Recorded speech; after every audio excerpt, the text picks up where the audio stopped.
I'm going to select all, and I'm going to go to my move tool, and I'm going to click and drag, and it's still having a problem. So we are running into a problem of something that I haven't talked about yet. You could have solved this with all of the hints I've given so far, but we haven't talked about this yet, and I want to talk about it right now before I show you how to do this super exciting 9x9 grid. And it's something called image layers versus smart objects. So this is the part in the process where if you're working on your own, this is where you throw your hands up in the air and are like, this is too much. I don't want to deal with this. This is ridiculous. It should have worked right there. But if you know what's causing it, it's not too bad.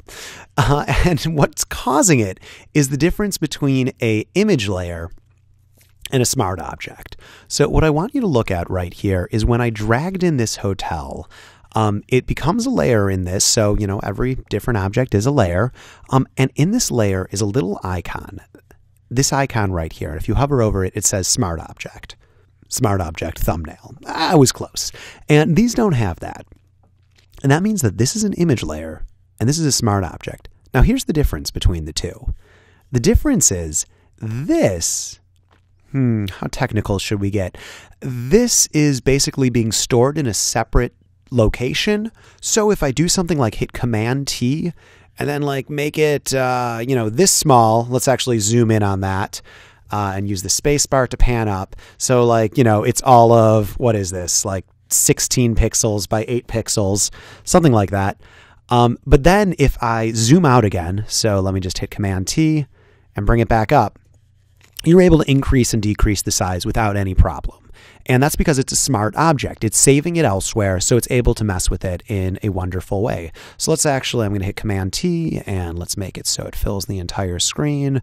Oh, look how pretty that is. And if you actually look up in the options bar, it will show you what size it is in relation to the actual image pixel information. So right now this is over twice the size of the original, which is generally a no-no, but we'll get into that later. With an image, so this is just an image. It's not a smart object. It's just an image layer. If I hit Command T, and then I make it much smaller. I'm holding down Shift because I really like constraining proportions. Let's just zoom into that right there. So there we go. There's not a lot of pixel information. If I then zoom out again, Command T, here we go. It has now lost all of that pixel information. So let's go back in our history 2 steps. Doom. Use spacebar. So I just doom. And again, I just hit Command T. It lost all of the pixel information. It's just 16 by 16 pixels right now, or 25 by 25. So this is all the information that it has to go with.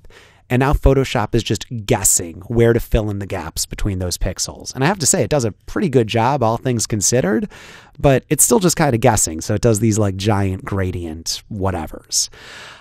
So that's the difference right there. So the initial response is, oh, so I should just make everything a smart object, because that will mean that I can increase it in size and decrease it in size and have lots of fun with it.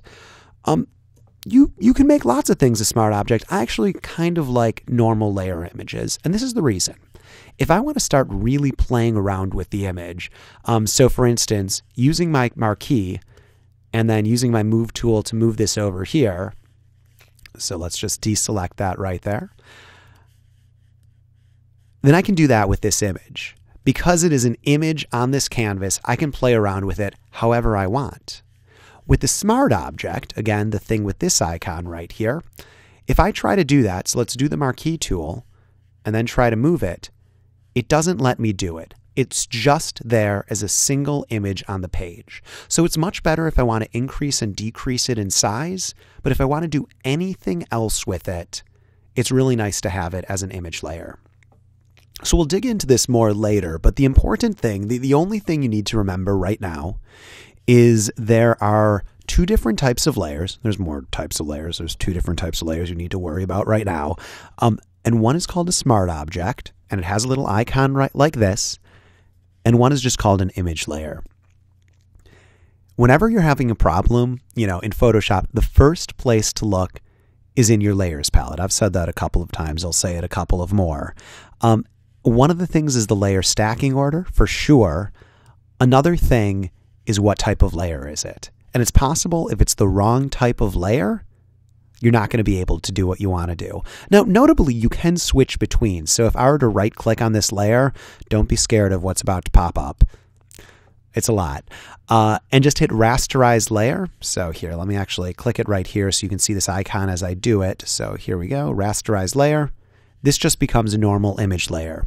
Similarly, if I convert it to Smart Object, I can flip the other way. So I can hit rasterize layer, which makes it into an image layer, convert to Smart Object, which makes it a normal layer. So I'm just kind of trying to hit this in. There's image layers and there's smart objects, and they work differently. And when you run into problems, that's something to flag. Look in the layers palette, and that might be why you're not able to edit the image.